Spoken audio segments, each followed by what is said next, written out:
अमीर का बच्चा योग्य हो जाएगा क्योंकि उसे सुविधाएं मिलेंगी, सुविधाएं मिलने से योग्य हुआ, योग्य होगा तो अच्छा काम कर लेगा, इस वजह से उसकी इनकम ज्यादा होगी, इनकम ज्यादा होगी तो फिर से अमीर हो जाएगा। और इसलिए अमीर घरों में अमीरी का दुष्चक्र बना रहेगा। वो उसको दुष्चक्र नहीं कहेंगे, वो इसको अच्छा चक्र कहेंगे, लेकिन एक सामान्य बात है।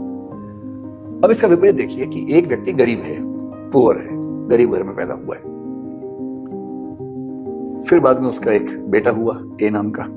क्योंकि ए गरीब है इसलिए उसको अच्छी शिक्षा नहीं मिलेगी, अच्छी शिक्षा नहीं मिलेगी, बचपन से उसको काम करना पड़ेगा, किसी चाय की दुकान पे उसको छोटू बन के चाय बेचनी पड़ेगी, पढ़ने का तो मौका मिलेगा ही नहीं। और इस वजह से ये बच्चा बहुत एबल नहीं हो पाएगा। ये आप कह सकते हैं कि अनेबल किस्म का बच्चा, अयोग्य किस्म का बच्चा होकर रह जाएगा। और जब ये अनेबल हो जाएगा तो सीधी सी बात है कि इसको अच्छी नौकरी मिलेगी नहीं, और इसलिए इसके इनकम का लेवल बहुत कम रहेगा। जब इनकम का लेवल कम रहेगा तो ये जिंदगी भर गरीब रहेगा, और फिर ये गरीब रहेगा, फिर इसका बच्चा वो गरीब, उसका बच्चा फिर वो गरीब होगा।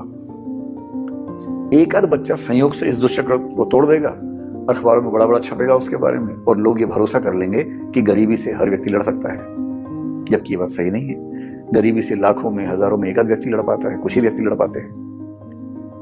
और इसका मतलब ये हुआ कि जब आप मेरिटोक्रेसी की बात करते हैं तो आपको समझना पड़ेगा कि मेरिट आमतौर पर जन्मजात नहीं होती है। मेरिट का ज्यादा बड़ा हिस्सा माहौल से आता है, और क्योंकि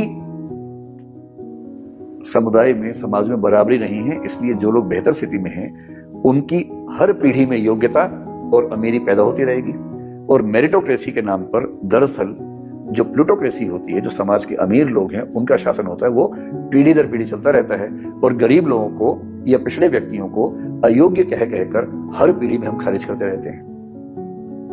इसलिए मेरिटोक्रेसी दरअसल मेरिटोक्रेसी ना होकर के प्लूटोक्रेसी है, अमीरों का साम्राज्य है, क्योंकि उनको सुविधाएं मिलती हैं, इसलिए वो ज्यादा योग्य अपने आप को साबित कर लेते हैं।